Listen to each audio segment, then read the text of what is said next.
kind of that in his memory and the family and folk memory, he had direct access to or direct experience of some of the most oppressive aspects of the old Russian Empire.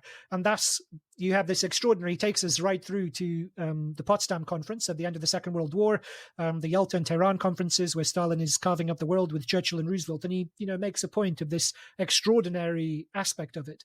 You have Churchill on the one hand, who's the descendant of the Duke of Marlborough, was born in Blenheim Palace, this astonishingly colourful and flamboyant British aristocrat, and this taciturn, cunning son of serfs, elevated both to the same position. And so in that very basic sense, and Deutscher stresses this, Stalin was a beneficiary of the enormous social mobility that was opened up by the revolution. Deutscher talks about the contrast between Stalin and the other Bolshevik leaders to make clear his distinctiveness by contrast with the others.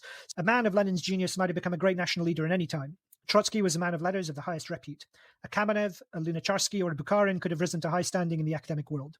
All were highly gifted orators or writers, thinkers with great elan, imagination and originality, which they showed at a surprisingly early age. Young Djugashvili, Stalin's original Georgian name before he changed it to a party name, had plenty of acumen and common sense, but imagination and originality were not his characteristics. He could lecture coherently on socialism to small circles of workers, but he was no orator. Nor, as time was to show, was he a brilliant writer. In caste-ridden official Russia, the son of Georgian peasants could not climb high on the social ladder, even with much ambition, pertinacity, and good luck. In the church, he would at best have become another Abishadze. Circumstances inevitably bred in him a certain sense of inferiority, of which he would not rid himself even in the socialist underground. Again, Deutscher stresses, which is stressed by many of Stalin's biographers, his experience as being educated in the Orthodox seminary, which Stalin's mother did her best to ensure her son would have an education.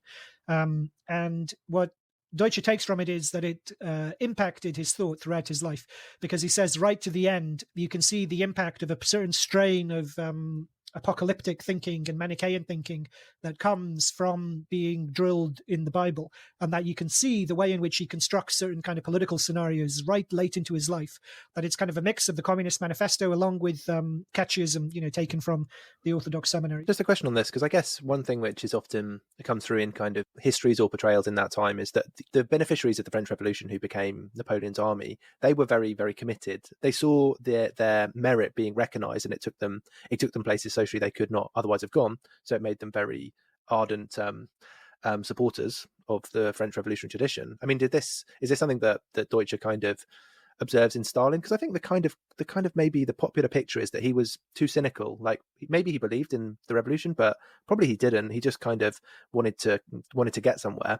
Deutscher, again, to his credit as a biographer, his ability to be objective despite the fact that he was a dissident and an anti-Stalinist, he makes clear that he thinks Stalin was sincere. And also he makes the point about the social mobility to indicate that you cannot understand the fact that the regime survived the lacerations of the terror and the destabilization of the famine during the 1930s unless you understand the fact that it still had solid bases of support. And part of this solid base of support was the fact that it opened up opportunities for a nation going through industrialization. Hi there, friends. This is the end of a sample from an episode available only to subscribers at patreon.com/bungacast. For $7 a month, subscribers get at least 4 original exclusive episodes a month, featuring Alex, George, and Phil, as well as our regular contributors, Alex Gurovich, Amberly Frost, Catherine New, and Lee Phillips. We've got episodes on current affairs, extended interviews, exclusive episodes on theory, history, culture, docuseries, analyses of film, and our responses to listeners' questions and criticisms. And for $12 a month, you also get access to the very special BungaCast Reading Club, where we present the key books and essays necessary for understanding the world today, how we got here, and where we might be going. Of course, if you just want to try us out, there's also a $3 entry tier giving you 1 exclusive episode a month. We do hope you'll join us. These are turbulent times, and ideologically confused ones as well. We tried to find some political clarity so that we might move beyond the age of bunga bunga.